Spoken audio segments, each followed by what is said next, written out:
I hate long hours. Who needs sleep? Who needs sleep? Certainly in the business that we're in, there is a great tendency to overwork people. As an actor, I am given a kind of union buffer in that I have to be allowed a certain number of hours between the time I leave work and the time I have to come back to work.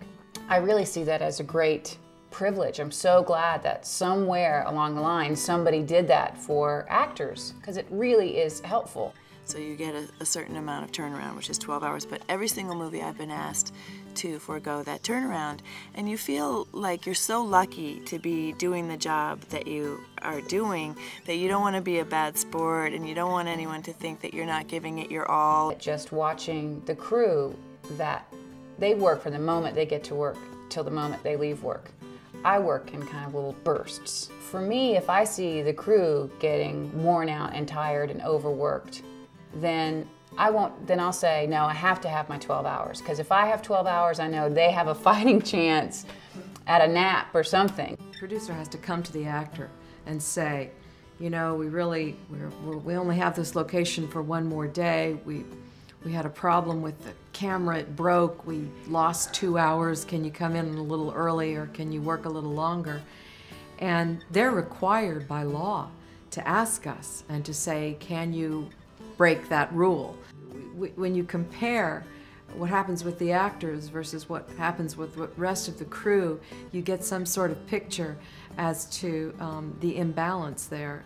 The crew has to get there before the actors and they leave after the actors. So the crew is working even longer hours than the actors, and the actors are supposedly protected and even we're exhausted. So, I mean, I've worked so many movies where I've actually worked 20-hour days, and that's me as an actor, so you know that the crew is working even longer. Everyone who's on a set is a perfectionist, whether it's a director, whether it's a gaffer, whether it's a lighting person, whether it's the DP, and the actors. If you're a perfectionist, then you want to be at the top of your game.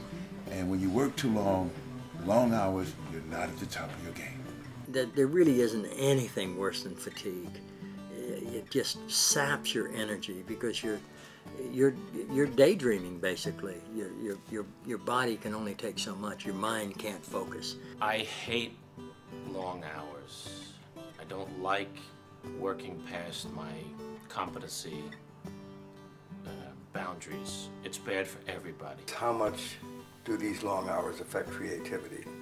For actors, maybe not as much as one would think, because 45 minutes to set up a shot, we go back to our dressing rooms, we sack out. The people on the line, though, the cameramen, the assistants, the people who don't get that chance to rest for a while, you can imagine what 18 hours does to their concentration.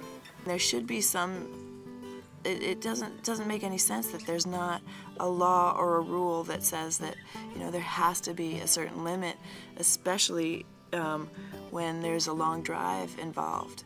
Well, I think that we're all kind of one entity, that there's no piece that needs more rest or no piece that's less important than any other piece. That's the way I've always looked at it. Each person is incredibly vital and valuable. Who needs sleep?